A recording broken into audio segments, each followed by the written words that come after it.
it's Megan with WTI, and if you have seen any of my videos, you probably know that I am a huge fan of all the SkinnyDipped nuts line.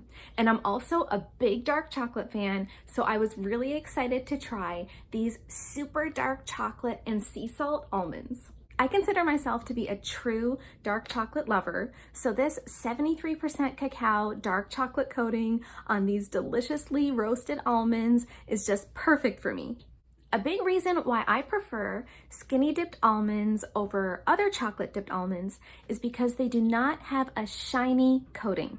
I found in the past that this shiny coating on other chocolate dipped nuts kind of gives me this waxy sensation in my mouth that I really do not like. But these almonds have a totally natural coating with just this dusting of cocoa powder over the chocolate coating, and it is just so pleasant to chew.